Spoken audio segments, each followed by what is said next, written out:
Tonight, will Lebanon release the late Gaddafi's son, held without trial for 8 years? And attack on Iran's shrine kills one and injures several others. We cover stories about an Imam suing the FBI, Australia's decision to recognise Israel's occupation of Palestinian territories, and former UFC champion's refusal to coach Elon Musk. Assalamu alaikum. Good evening. This is Muslim News Canada on Muslim Network TV. I'm Catherine Bullock. Libya's judicial authorities have formally requested Lebanon to release one of the sons of the late dictator Muammar Gaddafi. Hannibal Gaddafi has been held in Lebanon without charges since 2015. He began a hunger strike in June to protest his detention without trial. The hunger strike has deteriorated his health. He has been hospitalized twice and is consuming only small amounts of water. Lebanese judicial sources revealed that Libya's Prosecutor General sent a request to his Lebanese counterpart earlier this month regarding Hannibal Gaddafi's situation.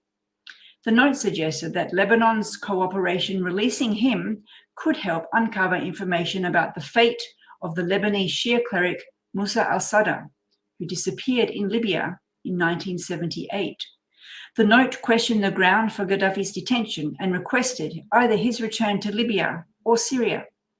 He had lived in exile in Syria before his abduction and transfer to Lebanon 8 years ago. The Lebanese prosecutor overseeing the missing cleric's case is reviewing the Libyan request and will respond accordingly. Hannibal Gaddafi was taken into Lebanese custody in 2015 after being abducted by militants seeking information about the cleric's whereabouts. He has been held in a Beirut jail since then. The disappearance of Musa al-Sadr remains a contentious issue in Lebanon. Libya maintains that al-Sadr left for Rome in 1978 and suggests he was caught in a Shia power struggle. The late Muammar Gaddafi, Hannibal's father, was killed during Libya's 2011 uprising and civil war. Hannibal, born 2 years before al-Sadr's disappearance, fled to Algeria after his father's downfall and Tripoli's capture. He found asylum in Syria, where he was seized and taken to Lebanon. At least 10 suspects have been arrested by Iranian forces over Sunday's attack on a popular shrine in Shiraz in Iran. The blast killed one and injured 9 others. The attack took place at around 7 in the evening after 2 heavily armed assailants opened fire at the entrance of the Shah Cheragh shrine. The attack was carried out by 2 men. One of them was carrying a Kalashnikov weapon and was arrested, while the other managed to flee. Hours after the attack, President Ibrahim Raisi directed the Interior Ministry and the Provincial Governor's Office to identify all the perpetrators and refer them to the judiciary. Interior Minister Ahmed Vahidi, who visited the shrine on Monday, says the silence of human rights advocates promotes terrorism. He says a similar attack on the shrine in October last year did not evoke any reaction from human rights bodies. Western media is reporting that ISIS has claimed responsibility for the attack. The 12th century shrine houses the grave of a revered Shia scholar and is a popular destination for local and foreign tourists.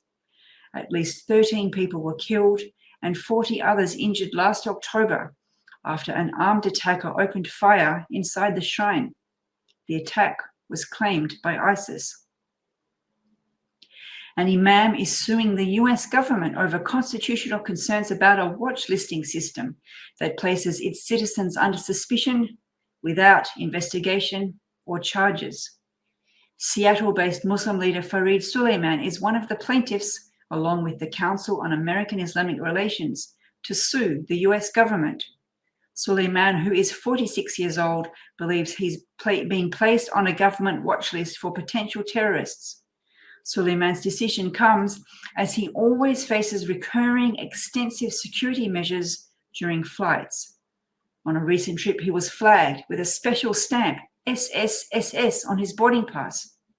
Despite his citizenship and background, he was subjected to scrutiny at the airport, where federal agents inspected his belongings.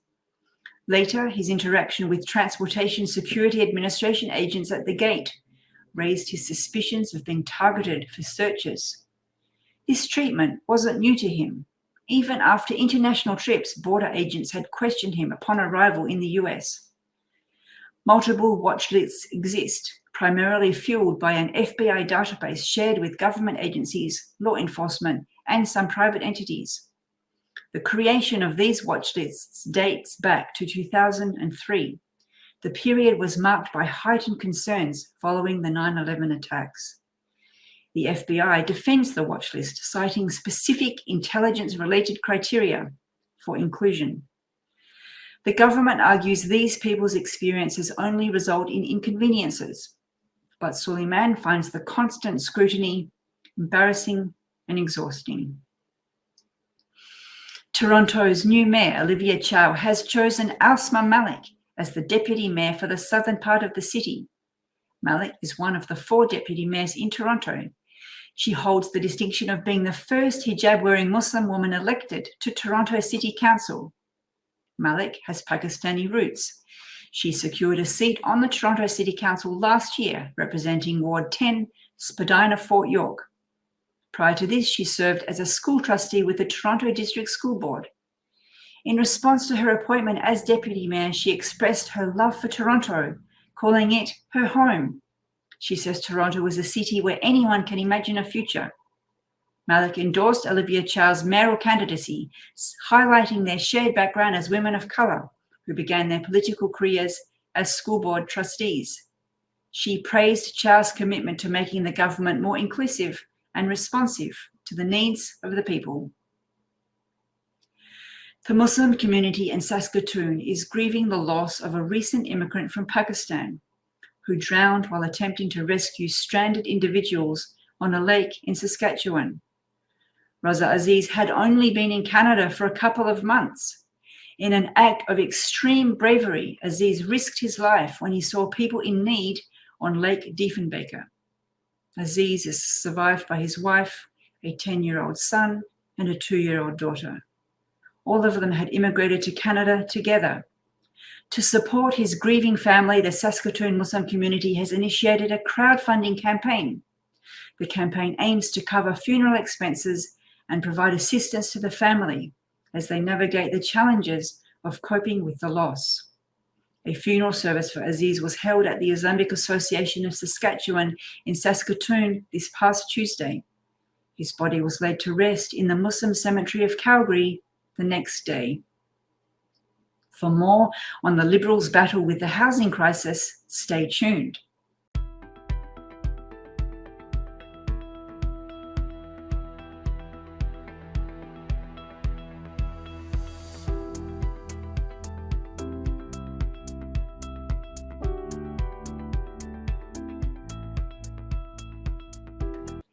The Arab League is welcoming Australia's decision to use the term occupied Palestinian territories. The General Secretariat of the Arab League said in a statement that the League appreciates Australia's decision to make Israeli settlements illegal. This step has great importance in terms of respecting international legitimacy decisions. The step sends a clear message that Israel must comply with these decisions and the rules of international law. Australia's ruling party reversed last year a decision of the previous government to recognise West Jerusalem as the capital of Israel. Israel occupied East Jerusalem along with the entire West Bank during the 1967 Middle East War. It formally annexed the city in 1980 in a move never recognised by the international community. The Quebec Superior Court has ruled that it possesses the jurisdiction to hear a challenge against the appointment of Governor General Mary Simon. The news comes after several Quebec groups are contesting Simon's appointment due to her lack of fluency in French. They say the Governor General is constitutionally obligated to communicate proficiently in both official languages. The Attorney General of Canada argues that the case should be heard exclusively by the federal court. On the contrary, Justice Catherine Pichet's June ruling states that the case contesting the appointment of the Governor General does not have to be heard by the federal court. The lawyer representing the challenging groups says he is hopeful the case will reconvene in court during the fall. He says the issue centres on the principal rather than Mary Simon herself. The housing market's problems are putting Canada's federal Liberals at risk politically.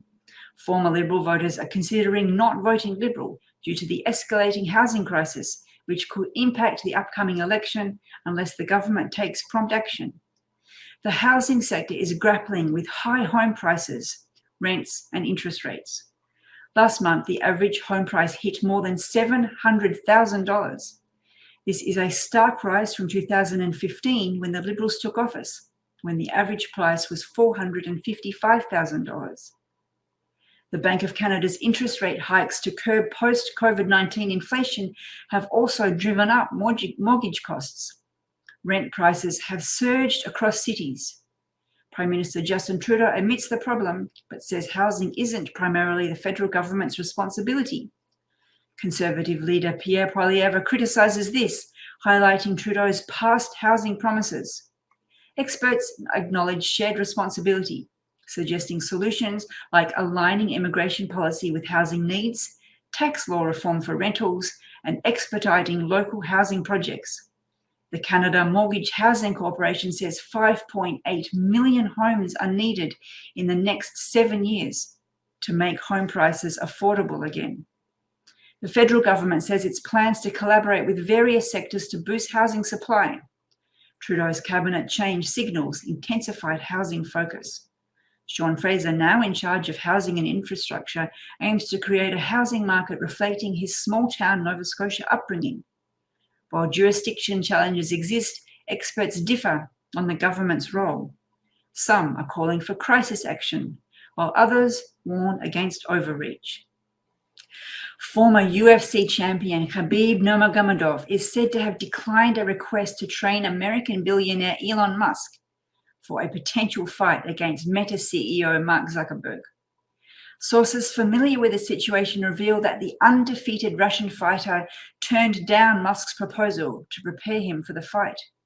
The reason behind Nurmagomedov's decision are unclear, but the source says the event is being organized by UFC Eurasia CEO Andrei Gromkovsky.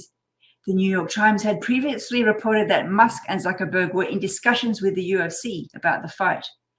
While it hasn't been officially confirmed that Nurmagomedov refused to train Musk, several MMA promoters have voiced their support for his reported choice. Russian sports manager Vladimir Kryunov commended Nurmagomedov's decision, emphasizing that the champion is deeply committed to the sport and holds to his convictions. Nurmagomedov, who is a devout Muslim, was the longest reigning UFC champion in the lightweight category. He has a record of 29 wins and no losses. The rivalry between Elon Musk and Mark Zuckerberg, ranked among the world's wealthiest individuals, has unfolded on social media. Musk challenged Zuckerberg to a cage match in June, to which Zuckerberg responded with, "Send me location." Musk proposed the Vegas Octagon, referring to the renowned UFC venue. Despite the excitement over the idea of these billionaires facing off, the likelihood of the fight happening seems uncertain. Zuckerberg recently commented about the match's realization, stating that he's not sure it will come together. Thank you for watching. Our news is produced by Sound Vision, which is a not-for-profit organization. We need your support for donations. Please scan the QR code on our broadcast or visit muslimnetwork.tv to donate now, so we can continue to amplify the voices of Muslims in Canada and abroad.